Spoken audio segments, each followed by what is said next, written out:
नमस्कार दोस्तों, स्वागत है आप सभी का हमारी इस वीडियो में। इस वीडियो में हम एनसीईआरटी क्लास 10th के मैथ के चैप्टर 3 के प्रश्नावली 3.1 के क्वेश्चन नंबर फर्स्ट के सेकंड क्वेश्चन को सॉल्व करेंगे। तो चलिए हम देखते हैं इसमें क्या दिया गया है। तो इसमें दिया गया दोस्तों 5 पेंसिल तथा 7 कलमों का कुल मूल्य 50 रुपये है, जबकि 7 पेंसिल तथा 5 कलमों का कुल मूल्य 46 रुपये है। एक पेंसिल तथा एक कलम का मूल्य ज्ञात कीजिए। तो इससे पहले मैंने आपको पहला क्वेश्चन बताया था, तो हमने उस क्वेश्चन को किया था। तो हमें इसे क्या करना है, जो है कि समीकरण के रूप में लिखना है और ग्राफी रूप में हमें ग्राफी विधि से इसका हल ज्ञात करना है।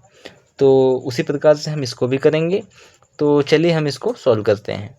तो सबसे पहले हम लिखेंगे हल।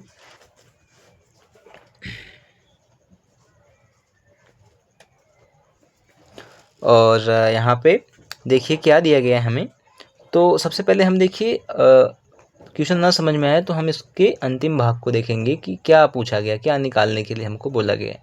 तो एक पेंसिल तथा एक कलम का मूल्य ज्ञात कीजिए। हमें पेंसिल और एक कलम और एक पेंसिल का मूल्य ज्ञात करना है। तो सबसे पहले देखिए हम मान लेते हैं कि एक पेंसिल का मूल्य x रुपये है और एक कलम का मूल्य y रुपये है।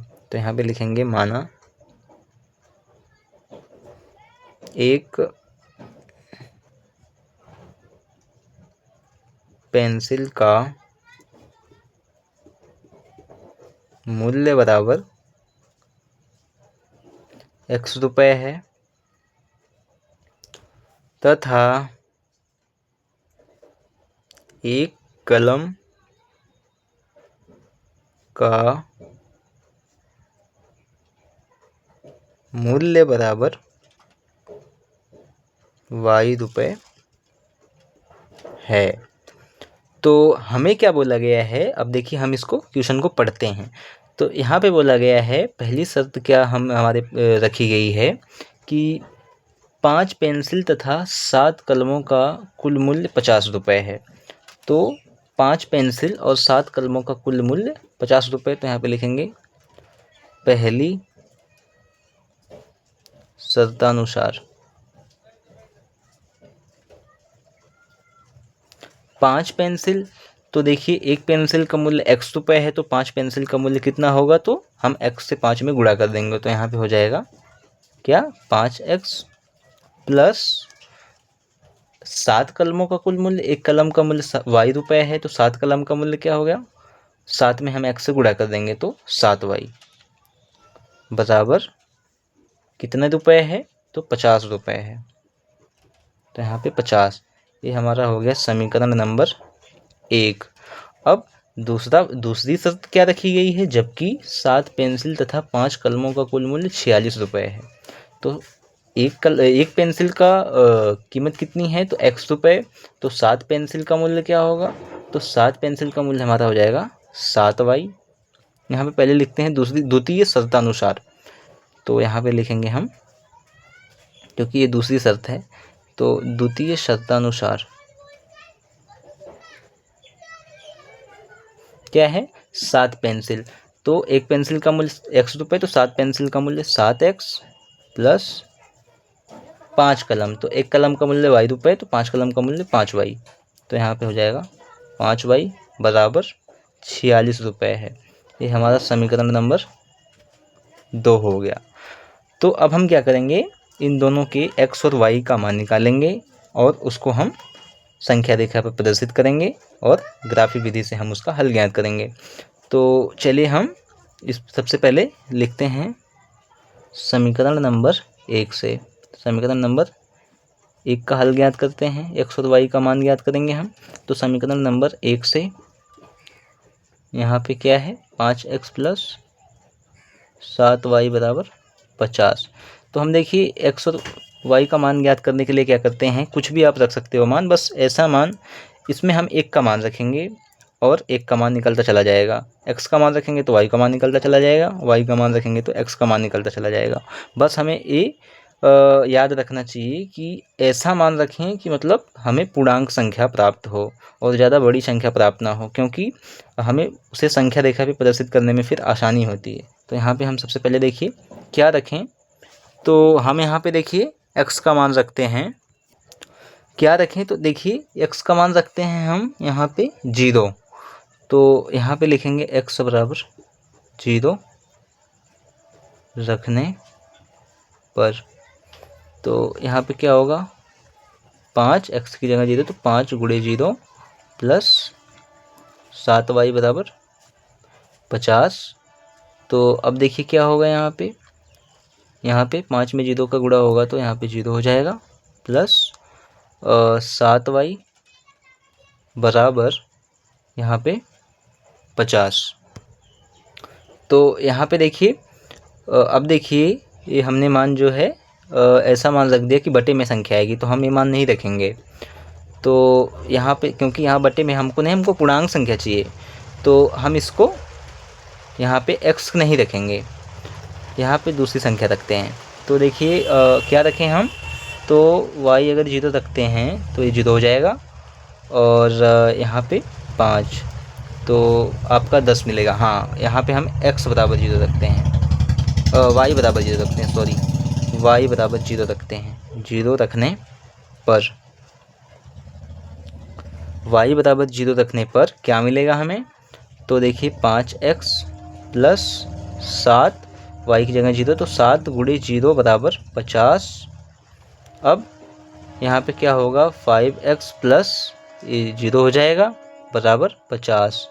अब x बराबर क्या मिलेगा हमें, इसका पक्षांतर ये गुणा में है, संख्या इधर जाएगी तो भाग में हो जाएगी, तो 50/5 इसको काटेंगे तो क्या मिलेगा x बराबर 10। तो हमें x बराबर 10 मिली पहली संख्या। अब हम दूसरी संख्या क्या रखें, तो दूसरी संख्या हम रखते हैं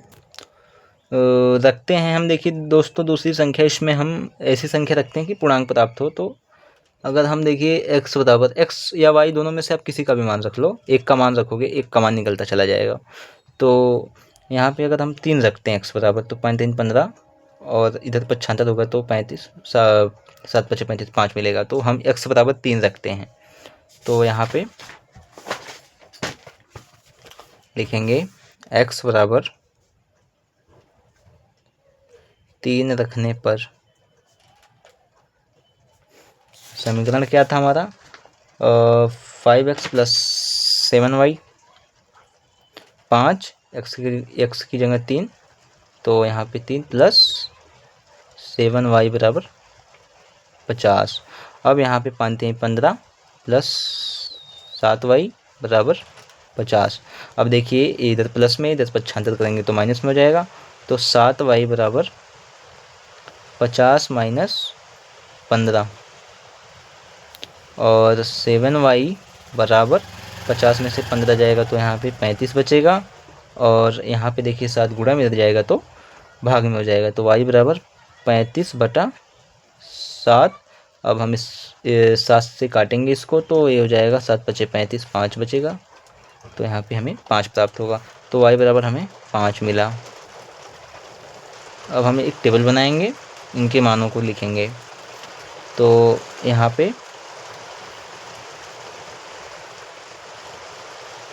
x और y, x बराबर हमने क्या रखा था पहले, तो x बराबर हमने रखा था y बराबर रखा था 0 और x बराबर हमें मिला था 10, तो यहाँ पे 10 लिखेंगे। और उसके बाद हमने x बराबर 3 रखा तो y बराबर हमें 5 मिला। तो इस प्रकार से हमने पहले समीकरण का मान निकाल लिया। अब हम दूसरे समीकरण का मान निकालते हैं, तो यहाँ पे लिखेंगे समीकरण 2 से। समीकरण 2 क्या है, तो 7x प्लस 5y बराबर 46। तो यहाँ पे लिखेंगे 7x प्लस 5y बराबर 46। अब देखिए दोस्तों इसमें भी हम या तो x का मान रखते हैं तो y का मान निकलता चला जाएगा, या तो y का मान रखेंगे x का मान निकलता चला जाएगा। तो हम देखिए इसमें क्या मान रखें कि हमें पूर्ण संख्या प्राप्त हो। तो ये देखिए हम रखें यहाँ पे 3 रखते हैं, तो 7 3 21 3 रखते हैं, x बराबर 3 रखने पर 3 रखेंगे तो यह हो जाएगा 7, x की जगह 3 यानी 7 गुणे 3 प्लस 5y बराबर 46, 7 21 और प्लस 5y बराबर 46 और इधर 5y बराबर क्या होगा, इधर प्लस में है 21, इधर जाएगा तो माइनस में। इसका पक्षांतर करेंगे तो 46 माइनस 21 और 5y बराबर ये हमें मिलेगा 5 और 2 25 और y बराबर इधर गुणा में इधर जाएगा तो भाग में 5, तो 25/5, तो हमें y बराबर 5 5 25 तो 5 मिला, y बराबर हमें 5 मिला। अब देखिए दोस्तों, अब दूसरी संख्या हम क्या रखें कि पूर्ण संख्या प्राप्त हो, तो 3 4 रखेंगे 28 हो जाएगा, 7 8 रखते हैं। तो यहाँ पे लिखेंगे x बराबर 8 रखने पर ऐसी संख्या रखेंगे ताकि हमें पूर्ण संख्या मिले, ताकि हमें संख्या रेखा पे उसे प्रदर्शित करने में आसानी हो। तो x बराबर 8 रखने पर यहाँ पे हो जाएगा 7, x की जगह 8 यानी 7 गुणे 8 प्लस 5y बराबर 46, 8 7 56 प्लस 5y बराबर 46। अब इसका पक्षांतर करेंगे तो इधर प्लस में इधर माइनस हो जाएगा, तो 5y बराबर 46 माइनस 56 और 5y बराबर इसमें से जाएगा तो देखिए बड़ी संख्या जो है माइनस में है तो माइनस का चिन्ह लगेगा, 56 में से 46 जाएगा तो 10 और यहाँ y बराबर इधर गुणा में भाग में हो जाएगा, इधर जाएगा तो -10/5 और इसको डिवाइड करेंगे तो 5 दूनी 10 बराबर माइनस का 2 मिला। तो हम इसकी भी सारणी बना लेते हैं। तो यहाँ पे हम लिखेंगे सारणी बनाते हैं टेबल और x और y के मानों को लिखेंगे। तो यहाँ पे दोस्तों देखिए, यहाँ पे x और यहाँ पे y। x बराबर हमने 3 रखा था, y बराबर 5 मिला और दूसरी संख्या हमने क्या रखी थी, तो x बराबर 8 रखा था, y बराबर -2 मिला। अब हम इन संख्याओं को जो है या तो आप ग्राफ पेपर पे प्रदर्शित कर सकते हैं, मेरे पास ग्राफ पेपर नहीं है तो मैं आपको इसी पे जो है संख्या रेखा पे बनाऊंगा और उस पर प्रदर्शित करूंगा। तो चलिए हम इसको अब ग्राफी रूप में व्यक्त करते हैं। तो चलिए दोस्तों, इन मानों को हम रखते हैं, इस पे प्रदर्शित करते हैं ग्राफ पेपर पे। ग्राफ पेपर तो मेरे पास नहीं है, मैंने यही पेपर पे ही बना लिया ग्राफ, तो इस पे हम दर्शाते हैं। तो सबसे पहले देखिए यहाँ पे क्या दिया गया है, पहला समीकरण का मान दर्शाएंगे। तो पहले समीकरण से हमें क्या मिला, x बराबर 10 y बराबर 0। तो यहाँ पे x बराबर जो है कि मैंने 7 ही मान लिखा है। तो दोस्तों देखिए मैंने दूसरा ग्राफ बनाया क्योंकि उसमें मैंने 7 ही मान लिखा था, 7 तक ही x का मान लिखा था। तो इसमें हम अब जो है प्रदर्शित करेंगे। आप ग्राफ पेपर पे करेंगे तो बिल्कुल एग्जैक्ट आपका बिल्कुल सही आंसर आएगा। तो मैंने ऐसे ही, मेरे पास ग्राफ पेपर नहीं है तो मैंने ऐसे ही पेज पे ही बना लिया। तो सबसे पहले हम समीकरण 1 के मान को हम इस पे दर्शाएंगे। तो इसमें देखिए समीकरण 1 का मान क्या दिया था, पहला हमने निकाला था x बराबर 10 और y बराबर 0। तो देखिए x अक्ष है तो x बराबर 10 y बराबर 0, मतलब यही होगा आपका मान जो है, क्या होगा, x बराबर 10 y बराबर 0, मतलब यही मान होगा। यहीं प्रतिच्छेद करेंगे बिंदु, क्योंकि 0 यहाँ पे आएगा तो सीधी रेखा यहीं पे आएगी। तो यहाँ पे एक बिंदु बनेगा और x बराबर 5 और y बराबर 3, x बराबर 5 y बराबर 3, x बराबर 5 y बराबर 3 यहाँ पे। तो हम इसको सीधे मिलाने के लिए एक रेखा खींचते हैं ताकि हमारा बिंदु सीधा बने। तो यहाँ पे ये दोनों यहाँ पे प्रतिच्छेद करेंगे और वहाँ पे बिंदु बनेगा जहाँ पे प्रतिच्छेद करेंगे। तो देखिए यहाँ पे बिंदु बनेगा। अब हम क्या करेंगे, इन दोनों बिंदुओं को मिला देंगे आपस में। तो इन दोनों बिंदुओं को हमने मिला दिया, इसको थोड़ा बढ़ा देते हैं।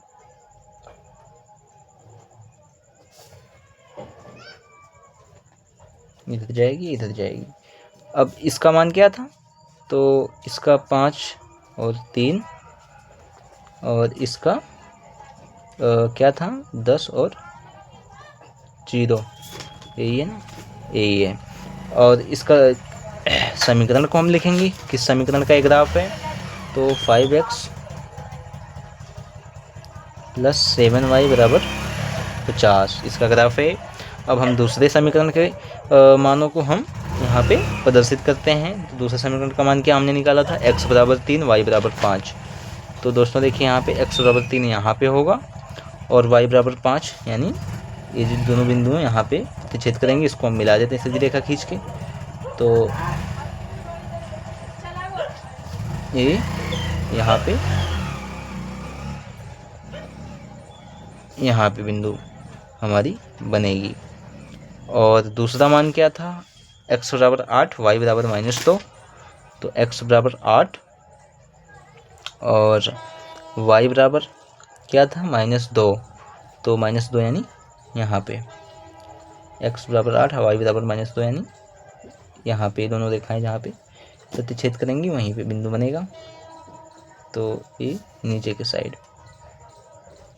इसको हम मिला लेते हैं। तो यहाँ पे देखिए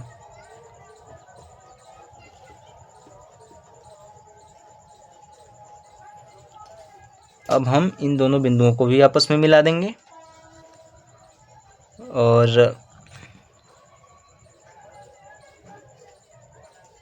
सीधे मिलाएंगे ना, सीधे इन दोनों बिंदुओं को आपस में मिलाएंगे।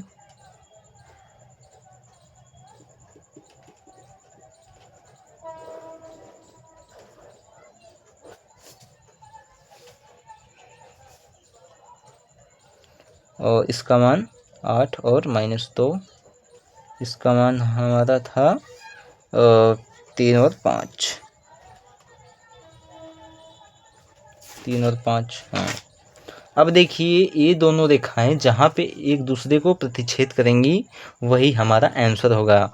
तो यहाँ पे देखिए कहाँ पे है प्रतिच्छेद कर रही हैं, तो देखिए ये 3, हमने थोड़ा सा, ये हमारा ग्राफ सही नहीं बना हुआ है क्योंकि मैंने यहाँ पे देखिए पेज पे बनाया है तो थोड़ा सा ऊपर नीचे इसमें हो गया है। अगर आप ग्राफ पेपर पे बनाएंगे तो आपको बिल्कुल एग्जैक्ट जो है 3 पे प्रतिच्छेद करेगा, एग्जैक्ट आपको एकदम आंसर मिलेगा। तो इधर इसमें थोड़ा सा ऊपर नीचे हो गया। तो देखिए ये 3 और 5 पे प्रतिच्छेद करेगा इन बिंदुओं पे। तो 3 और 5 यहाँ पे हम लिखेंगे और ए इसका आंसर हो जाएगा। तो ये जो 3 है एक्स का मान होगा, 5 वाई का मान। तो हम यहाँ पे लिखेंगे क्या लिखेंगे कि दिए गए समीकरण युग्मों का ग्राफ बिंदु किस पे प्रतिच्छेद किया है, तो क्या है 3 और 5। दिए गए समीकरण युग्मों का ग्राफ बिंदु 3 और 5 है। अतः x किसको हमने माना था, तो x हमने माना था पेंसिल का मूल्य, एक पेंसिल का मूल्य और y कलम का मूल्य। तो पेंसिल का मूल्य जो है वह 3 होगा और कलम का मूल्य जो होगा 5 होगा। तो यहाँ पे हम लिखेंगे अतः एक पेंसिल का मूल्य बराबर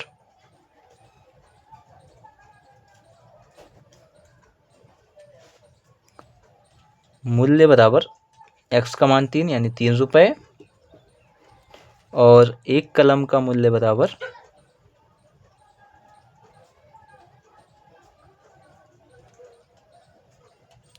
बराबर 5 रुपये होगा। तो इस प्रकार से आप ग्राफी विधि से हल कर सकते हैं दोस्तों। तो उम्मीद करता हूँ दोस्तों कि आपको ये क्वेश्चन समझ में आया होगा। अगर समझ में आया हो तो चैनल को सब्सक्राइब करिए, लाइक करिए, शेयर करिए वीडियो को अपने दोस्तों के साथ। और आप कमेंट में अपनी राय हमें दे सकते हैं दोस्तों। और आप कमेंट जरूर किया करिए दोस्तों, ताकि मुझे पता चल सके कि आपको क्वेश्चन समझ में आ रहा है कि नहीं आ रहा है। तो आप अपनी राय हमें ज़रूर दीजिए और तब तक आप अपनी पढ़ाई ऐसे करते रहिए। मैं जल्द से जल्द आपका सिलेबस कंप्लीट कराने की कोशिश करूँगा। तो मिलते हैं नेक्स्ट वीडियो में नेक्स्ट क्वेश्चन के साथ। तब तक धन्यवाद दोस्तों।